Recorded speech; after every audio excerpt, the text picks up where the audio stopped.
M Q M Pakistan نے نئی سیاسی چالبازیاں شروع کر دی ہیں، نیا سیاسی پتا پھینکا ہے اور مختلف سیاسی جماعتوں کے سیاستدان ہیں تو ان کو ترغیبات دینا شروع کر دی ہیں اور توڑنا شروع کر دیا ہے۔ تو کس نے کس کو توڑا ہے اور کس نے کس کو کیا آفر کیا ہے، اس سے بات کرتے ہیں۔ جی السلام علیکم، میرا نام خرم فہد ہے۔ الیکشن کا زمانہ ہے، جنوری یا فروری میں انتخابات ہیں اور ایم کیو ایم اپنا پورا زور لگا رہی ہے کہ الطاف حسین صاحب کے زمانے کا جو کھویا ہوا مقام ہے وہ واپس حاصل کر سکے اور عوام کا دل جیت سکے۔ تو مختلف سیاسی پارٹیوں کے سیاستدان ہیں جو کہ منحرف ہیں یا پھر باغی ہیں یا جن سے ان کا مقام یا عہدہ چھین لیا گیا ہے،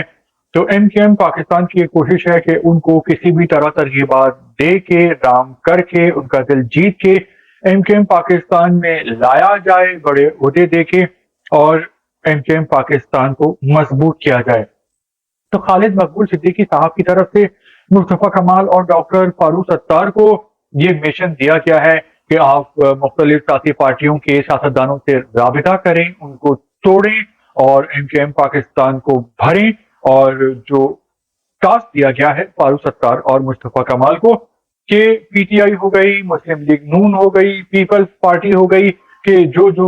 سیاستدان ہیں، کارکن ہیں، جن کے کریڈٹ پہ کچھ کام ہے، جو گھر بیٹھے ہوئے ہیں اور پارٹی ان کو لفٹ نہیں کرا رہی ہے، تو ان سے بات چیت کریں، مذاکرات کریں اور الیکشن سے پہلے جو ہیں وہ ایم کیو ایم پاکستان میں جو تگڑے چہرے ہیں، اسٹرانگ پرسنالٹیز ہیں، ان کو لائیں۔ تو جو فاروق ستار صاحب ہیں، ان کی کراچی میں مفتاح اسماعیل صاحب سے بات ہوئی ہے، کافی گھنٹے جو ہے یہ بیٹھک چلی ہے۔ مفتاح اسماعیل صاحب جو پی ڈی ایم کی حکومت ہے، پہلے اس میں وزیر خزانہ تھے، پھر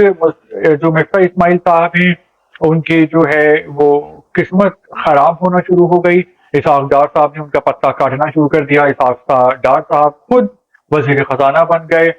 مسلم لیگ نون سے مفتاح اسماعیل صاحب کی راہیں جدا ہو گئیں اور اب یہ سب جانتے ہیں اس بات کو۔ تو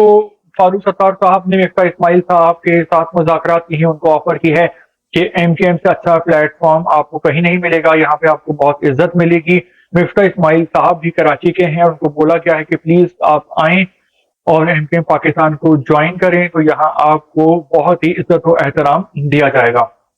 اس کے علاوہ اور بھی بہت سارے سیاستدان ہیں، جن میں مسلم لیگ نون سے شاہد خاقان عباسی ہیں، پیپلز پارٹی کے کچھ لوگ ہیں، اور پی ٹی آئی کا تو سیزن ہے پرندوں کی اڑان بھرنے کا، اور وہ لوگ جو عمران خان کے لیے جینے مرنے کی قسمیں کھایا کرتے تھے، تو وہ اب پریس کانفرنس کر رہے ہیں، اپنے آپ کو نیٹ اینڈ کلین کر رہے ہیں، سارا جو الزام ہے وہ عمران خان پہ لگاتے ہیں اور دوسری پارٹیوں میں چلے جاتے ہیں۔ کچھ جو جا رہے ہیں وہ مسلم لیگ نون میں جا رہے ہیں، استحکام پاکستان پارٹی میں بہت سارے سیاستدان گئے ہیں۔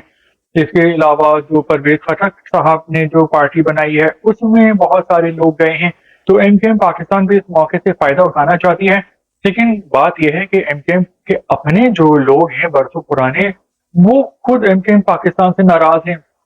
وسیم اختر صاحب جو ہیں وہ نظر نہیں آتے ہیں، خواجہ اظہار الحق صاحب جو ہیں وہ آج کل غائب ہیں، بہت سارے جو سیاستدان ہیں وہ جن کے لیے خطرہ ہے وہ پاکستان میں ہی نہیں ہیں۔ تو ایم کیو ایم پاکستان تو خود بہت ہی کمزور ہے اور اپنے آپ کو سنبھالنے کی کوشش کر رہی ہے، اپنے لوگوں کو ہی نہیں جمع کر پا رہی ہے جو ایم کیو ایم کے اپنے لوگ ہیں۔ تو آپ کا کیا خیال ہے کہ جو ایم کیو ایم پاکستان اپنے آپ کو مضبوط کرنے کی کوشش کر رہی ہے الطاف حسین صاحب کے بعد، ان کے مائنس ہو جانے کے بعد، تو کیا ایم کیو ایم پاکستان کامیاب ہو پائے گی؟ کیا کراچی، حیدرآباد، میرپور، خاص سکھر کے لوگ ایم کیو ایم پاکستان کو ووٹ دیں گے یا ان کے دلوں میں الطاف حسین صاحب ہی بستے ہیں؟ کیا خیال ہے آپ کا؟